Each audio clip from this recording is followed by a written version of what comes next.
Hello,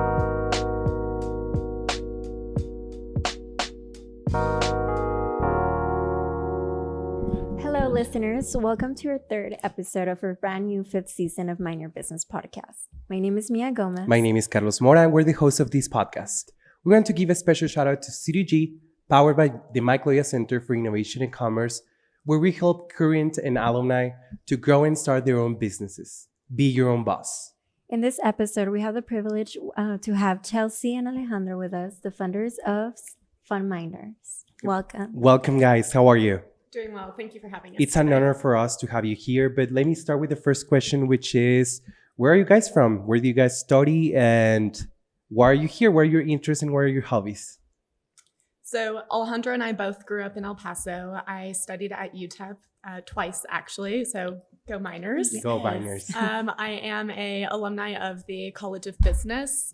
And actually, while I was studying my MBA here at UTEP, I started working for a local local nonprofit called El Paso Opera. That was my first experience in the nonprofit world. And when I graduated, I ended up working for UTEP, actually, in the Institutional Advancement Office. And that's really where I got the inspiration for FundMiner, which I'm sure we'll talk a lot about today. Yes. And as for myself, I was actually raised in a small town in Mexico called Casas Grandes. That is in Chihuahua. It's like 3 hours away from here, from El Paso. I moved to the U.S. for schooling, and for college, I attended UT Austin. Hook 'em horns. We're all siblings here.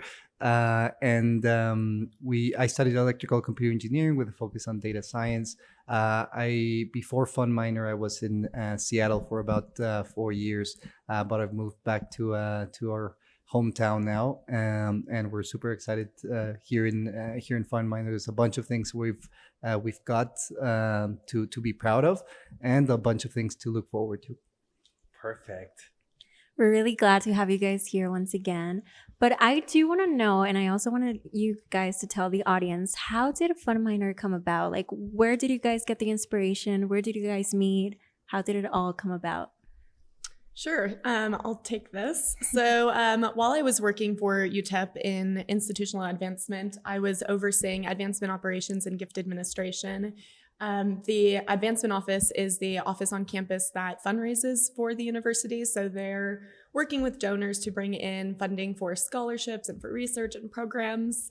And I realized shortly after starting in my role there that it was very complex. We had hundreds of people across campus who were responsible for the various funds.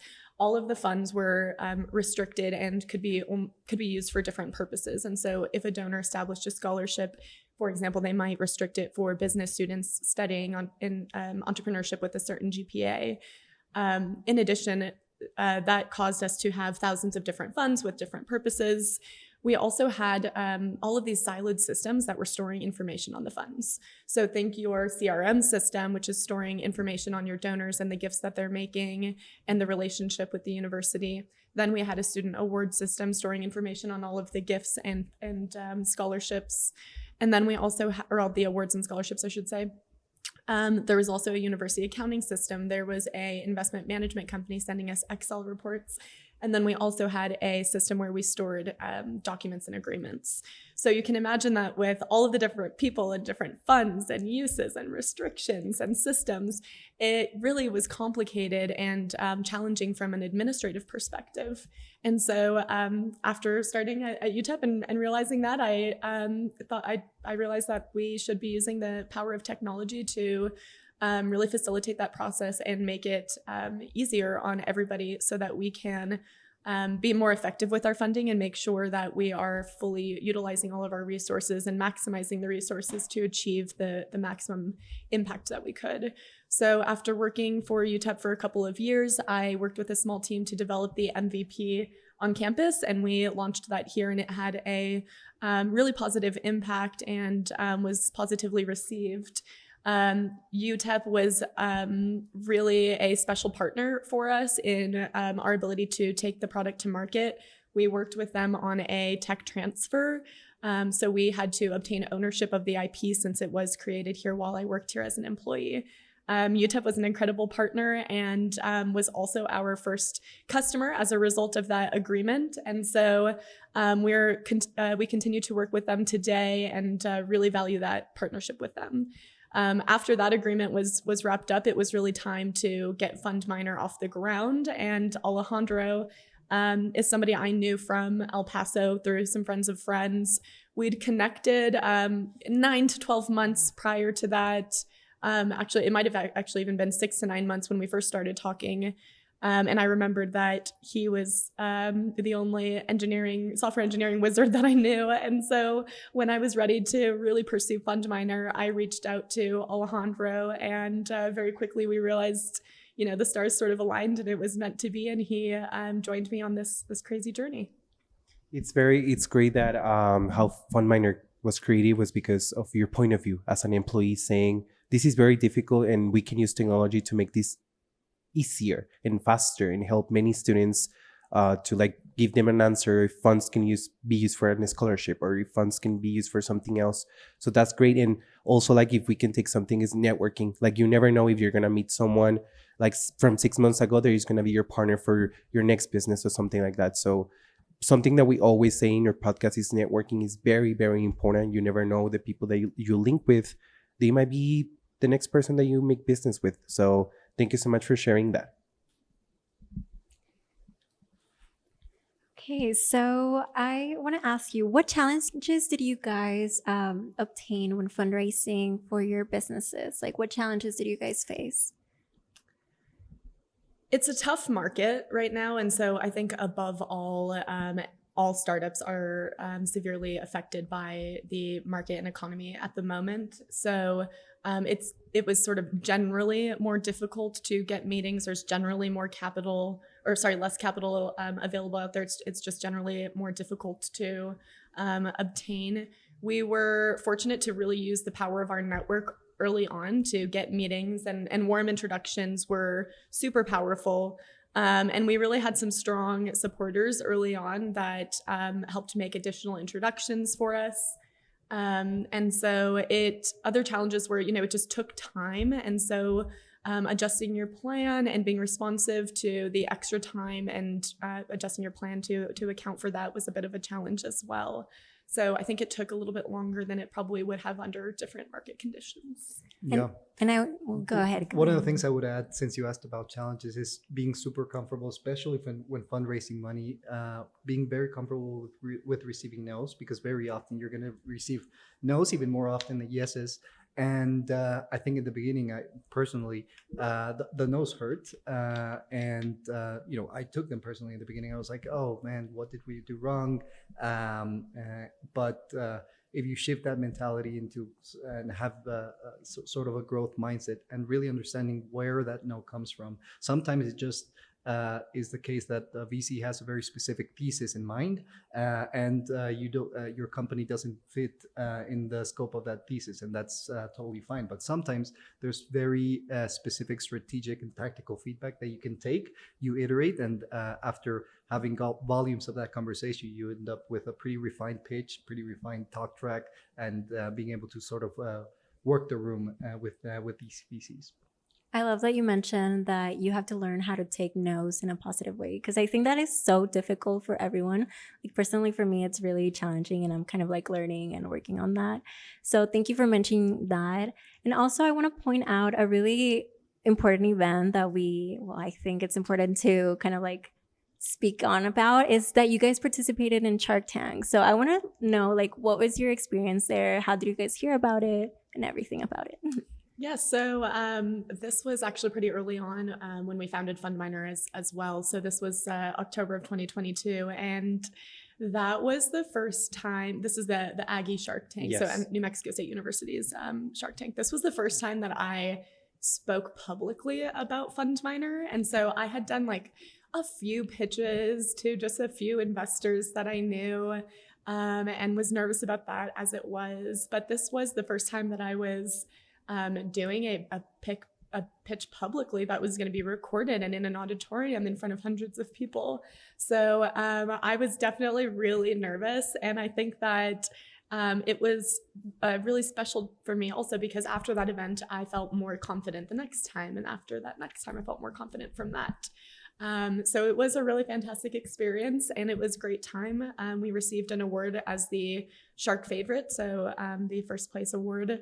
And that helped us get to the place where we could really start to fundraise. And so it was a pivotal moment for me that I'll never forget. Let me tell you, Carlos and I Yes, were there, we and we there. were fangirling so hard for you because guys. we were like, really- UTEP, yes. yay, FundMiner. In talking about pitching and no's and things like that, let me ask you, because I know that in pitching it's important to know and say in your pitch, what does make FundMiner unique, or what doesn't make it different that other apps that might do something similar, and what do you think that you can improve as well in your app?